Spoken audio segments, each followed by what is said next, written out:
Hello everyone, आज अपन topic ले रहे हैं division of profit in stages. मतलब जो डिविजिबल प्रॉफिट हम निकालते थे, अभी तक हम देखते थे कि एक ही रेशो में उसको बांट दिया है। अब दो अलग अलग डिफरेंट रेशो दिए हैं, उसको अपन देखेंगे। क्वेश्चन दिया है अपने को, X Y Z are partners, their capital 1,00,000 rupees, 50,000 rupees and 40,000 rupees. X Y Z partner है, उनकी कैपिटल दी है, एक्स की 1,00,000 रुपये है, वाई की 50,000 रुपये है, जेड की 40,000 रुपये है। उनका करंट अकाउंट का डेबिट बैलेंस देके रखा है 6,000 रुपीज़, 8,000 रुपीज़ और 4,000 रुपीज़। मतलब जब अपन करंट अकाउंट बनाएंगे फिक्स मेथड से, तो इसको अपन डेबिट साइड में लिखेंगे 6,000 एक्स के उसमें, ये 8,000 वाई के उसमें और जेड के इसमें 4,000 रुपये लिखेंगे। उनकी ड्राइंग्स दी है 9,000 रुपये, 2,000 रुपये और 7,000 रुपये। ड्राइंग्स मतलब आहरण दिया है। अब बोल रहे हैं कि इंटरेस्ट ऑन कैपिटल देना है 5% का, एक्स और जेड को सैलरी देना है 4800 4,800 रुपीज़ एनुअली देना है। अब ये बोल रहे हैं जो डिविजिबल प्रॉफिट आएगा उसमें से पहले 19,000 रुपये, फर्स्ट 90,000 रुपीज़। मतलब हम जो भी डिविजिबल प्रॉफिट आएगा उसके दो भाग करेंगे। पहले भाग में करेंगे 19,000, उसको हम उसके कैपिटल रेशियो में दे देंगे। और जो बचेगा, जो डिविजिबल प्रॉफिट में से 19,000 रुपये माइनस करने के बाद जो भी बैलेंस अमाउंट बचेगी उसको हम इस रेशियो में देंगे। और प्रॉफिट फॉर द ईयर दिया है 48,100 रुपीज़ का। हमको profit and loss appropriation account बनाना है और करंट अकाउंट बनाना है। हिंदी में अगर देखें अपन, एक्स वाई जेड साझेदार है, उनकी पूंजी दी है, एक्स की 1,00,000 रुपये दी है, वाई की 50,000 और ये 40,000 रुपये दी है। इससे अपन इंटरेस्ट ऑन कैपिटल निकालेंगे। फिर चालू खाते का डेबिट सेल्स देके रखा है 6,000, 8,000 और 4,000 रुपये का। उनका एनुअली ड्राइंग्स दी है, आहरण दिए हैं 9,000, 2,000 और 7,000 रुपये का। उनके बीच में समझौता हुआ है कि पूंजी पर ब्याज देना है 5% का। वार्षिक वेतन देना है एक्स और जेड को 4,800 रुपये का। और जो डिविजिबल प्रॉफिट बचेगा, विभाजन योग्य लाभ बचेगा लास्ट में जो अपन पार्टनर्स में बांटते हैं, उसमें से पहले 19,000 रुपये को हम पूंजी अनुपात में बांटेंगे। तो अभी अपन पूंजी अनुपात निकालना सीखेंगे। उसके बाद जो बचा हुआ रहेगा उसको हम 9, 7 और 4 के रेशो में बांट देंगे। वर्ष का लाभ दिया है 4800 रुपये, लाभ हानि खाता बनाना है और साझेदारों की पूंजी खाते बनाने हैं। चलिए देखते हैं। सबसे पहले अपन इंटरेस्ट ऑन कैपिटल का कैलकुलेशन करेंगे, उसके बाद profit and loss appropriation account बनाएंगे। कि अपने को इंटरेस्ट दी है, अपने कैपिटल दी थी 1,00,000 की, 1,00,000 का 5% होता है 5,000, 50,000 का 5% अपन ने लिया 2,500 रुपये और 40,000 का 5% लिया 2,000 रुपये। ये इंटरेस्ट ऑन कैपिटल हो गया। अब अपन profit and loss appropriation account बनाएंगे। से अपने प्रॉफिट उठाया, उसको लिखा बाय बैलेंस बीडी के नाम से। फुटिंग ड्राइंग अपने पास है नहीं है, तो इस साइड का टोटल अपन यहाँ लिख देंगे 48,100 का। इंटरेस्ट ऑन कैपिटल अभी अपन निकाल के लाए हैं 5,000, उनका टोटल बाहर कर देंगे अपन। एक्स और जेड को सैलरी देना है 4,800 की 4,800। अब डिविजिबल प्रॉफिट कैसे निकालेंगे? 48,100 रुपये ये आया यहाँ पर, इसमें से हम इन दोनों को माइनस कर देंगे। 48,100 में से 48,100 में से इन दोनों को माइनस कर देंगे, तो हमारा डिविजिबल प्रॉफिट आ रहा है 29,000। तो अपना जो डिविजिबल प्रॉफिट आया है 29,000 रुपये का, 29,000 का, उसमें से पहले 19,000 रुपये हमको कैपिटल रेशो में बांटना है। देखो दिया है in their contribution of capital. तो 29,000 में से 19,000 तो हम कैपिटल रेशो में बांटेंगे और बचा हुआ 10,000 रुपये इस रेशो में बांटेंगे, है ना। इसको सॉल्व करते हैं हम।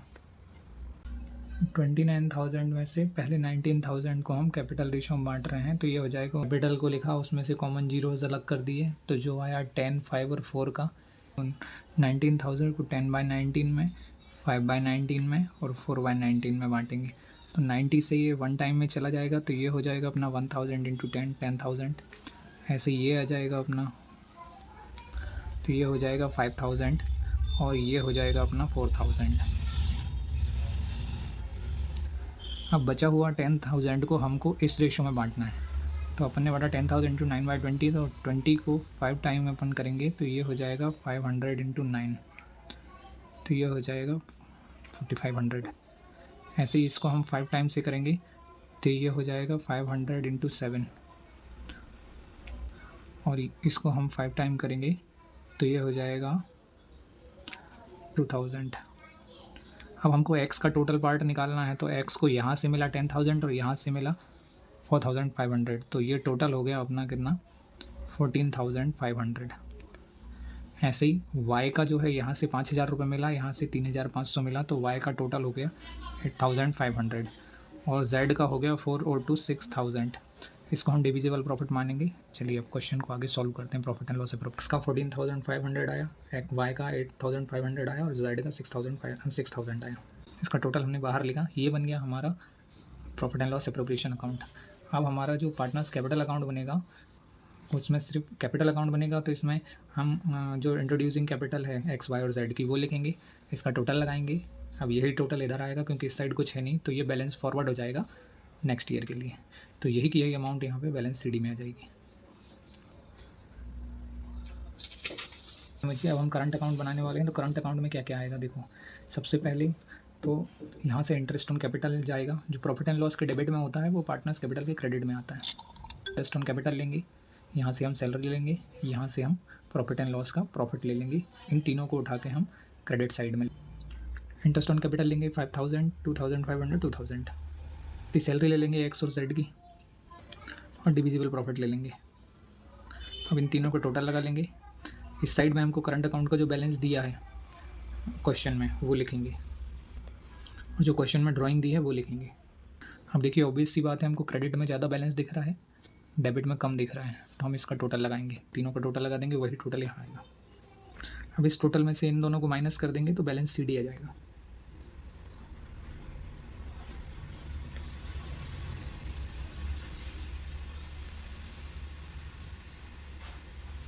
तो ये था आपका डिविजिबल प्रॉफिट जो होता है, इसका डिवीज़न करना, वो भी स्टेज में, 2 स्टेज में डिवीज़न किया। जो 20 एक बार वो बता देता हूँ कि 29,000 का ये अपना डिविजिबल प्रॉफिट था।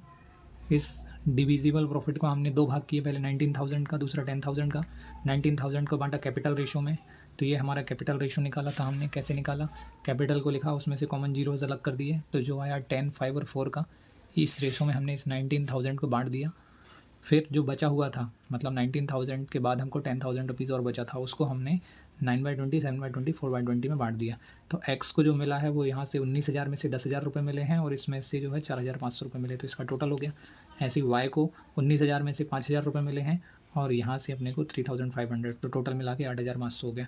ऐसे ही जेड को 19,000 में से 19,000 में से 4,000 मिले हैं, और 10,000 बचे हुए उसमें से 2,000 मिले, तो इसका 6,000 हो गया। Thank you for watching.